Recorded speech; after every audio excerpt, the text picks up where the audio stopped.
guys, welcome back to today's video. Today I am going to be sharing some things that I want you to have at the back of your mind when you are comparing the marriage between Igbo men and Igbo women here in Germany. The Igbo women, majority of us don't travel out.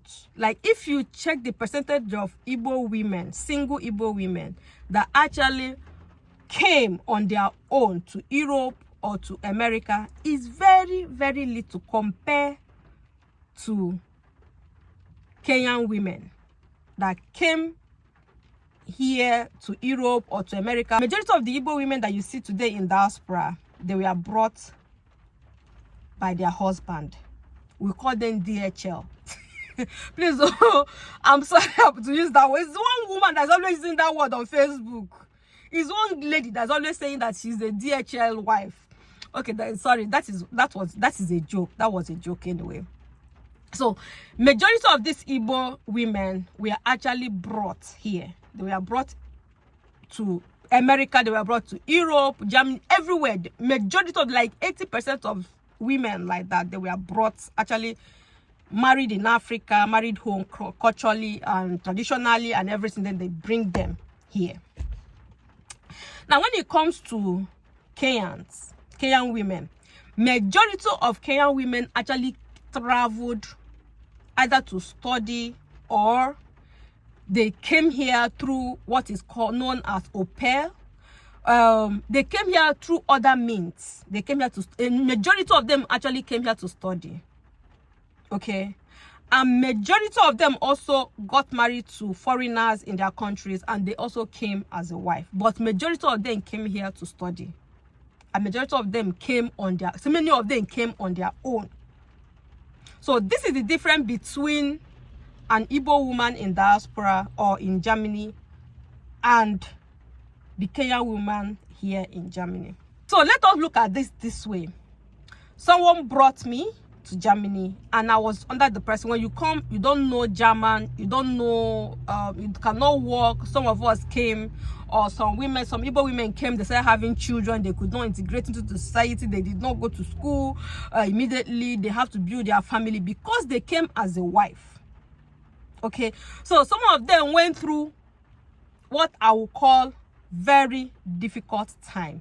So this is not because these Igbo men or Nigerian men or people, these men who brought their wife, is not because they don't love their wives enough. A woman that was brought here by her husband, when she comes in, she's probably not working, she's probably going to start having kids, she probably have to integrate into society.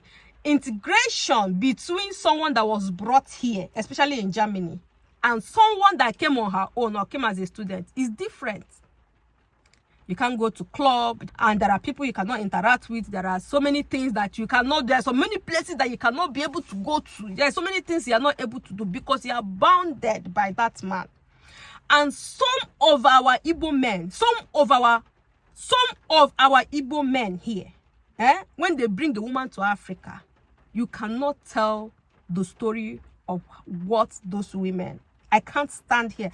I have had so many, the ones that I know personally, okay, I've heard and I have seen how some of them treat their wives, those wives that they brought in here. Now, there are so many stories, or there are so many aspects to that. It could be the experience that they have had. It could be that they are scared. It could also be, especially for those of them that kind of abused their wife or did some things financially. There are so many of them that came here, the husband is not doing well, maybe because the job is not giving enough money to take care of the family, so the woman have to lack so many things financially. Okay, let's not go into that. Now, when it comes to a Kenyan woman who came here to study, she's going to school, she's doing apprenticeship, she's studying, she's integrating into the society, she's knowing everything. You are not going to use it to compare that woman that is at home taking care of the home. And that is the reason today, I don't know. And this is the reason why I can beat my chest and tell you this. Among all the African countries, all the women from African countries that live here today in Germany, Kenyan women are number one when it comes to integration, when it comes to those that are doing good jobs, when it comes to those that knows the law, those that are into the system. They are number one. First of all, they come here single. They come here very, very young. In fact, some of them, when they come here, the only thing inside their mind is to integrate into the society, to do things, to go to school, to learn things, to acquire things. Like when you are saying women that are black women that are doing very, very well in Germany, Kenyan women are number one position. They are in number one in every aspect. In every aspect. Be it in the negative aspect, be it in positive aspect. However you want to see, there's some things that you see as a negative aspect of it. And I would say that one too is a positive aspect of it.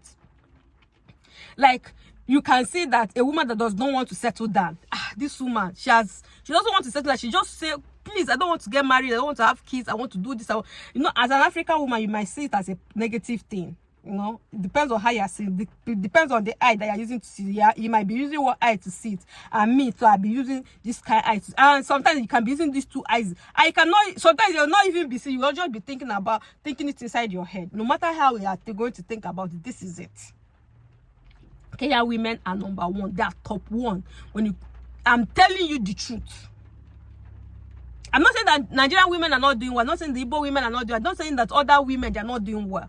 I am telling you that the population, the percentage of women on top, they are Kenyans.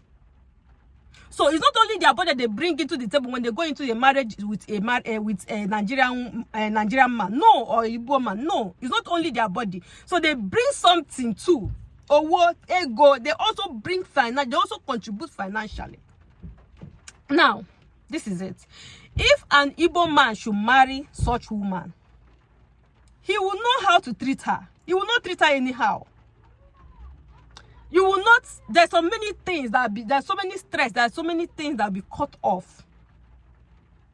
Because they have everything already before they met you. So you respect yourself as an Igbo man, and they will respect themselves. But if you brought a woman here, the woman stayed at home for 5 years, 6 years, answering sir, ma. If she wants to buy pants, she wants to buy undies, she wants to buy bra. It is only when you want her to buy, she will buy. When that woman gets now finished having children, she's tired of, especially the environment where we are, where maybe she's just in the house to church. For those of them that goes to church back to the house, and then when they have Igbo annual meeting, she goes to pick the children from the kindergarten. She goes to the supermarket. This is the only thing that she does, and this is what she have done. And some of these Igbo women, they are highly educated from their country, from Nigeria, before they came. So the 6 years or 7 years of their lives, they were just begging. And sometimes you say no, and sometimes you don't even care. Sometimes nothing. Some of you will even neglect their wife that they brought from Africa here. They'll be building mansions in the village, in Nigeria. I'm not saying everybody should not build.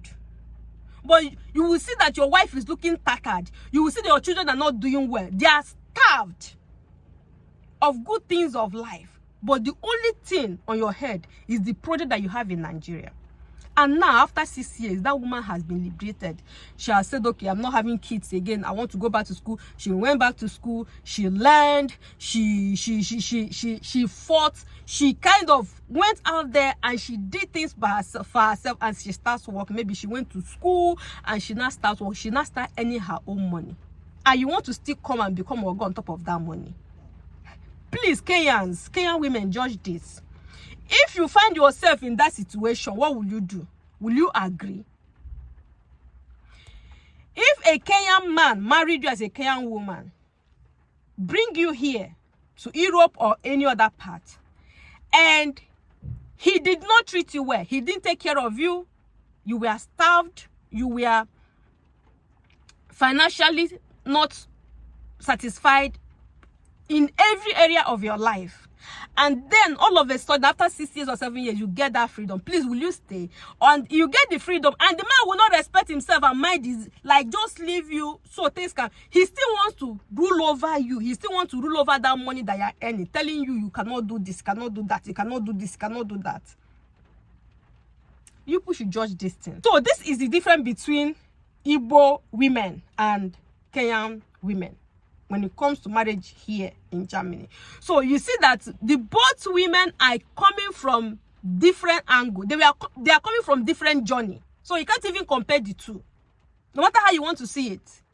There is a kind of respect that is given to a woman that's already have everything when the woman comes into that marriage than someone that brought nothing or that has nothing. It's not that every man is going to also be like that. There are some men that even though you don't have anything, they will encourage you, they will kick you. There's so many people that I have also seen women, Igbo women here, who had, after having children, they went ahead to work, and their marriage is still, they are still working as couple, they are still working as a team to, you know, to build the family further. But majority of the marriage does not last after, because the woman has endured a lot for that 6 years. A lot of women are not coming out to talk. And a lot of women that have been, that were DHL from Nigeria to this place, when they open their mouth to talk, they say, hey, you have gotten to abroad now. You have forgotten who brought you. Hey, he's the one that, for the fact that somebody brought you to abroad does not mean that the person should now open grave and bury you alive. Please, oh. So, but before you start judging, before you start saying Igbo women are not this, they are this, or Kenyan women are this, or that, just look at the two different people, these two different people, the journey that, where they came from, how they arrived into that marriage. I rest my case. See you next time. Bye-bye.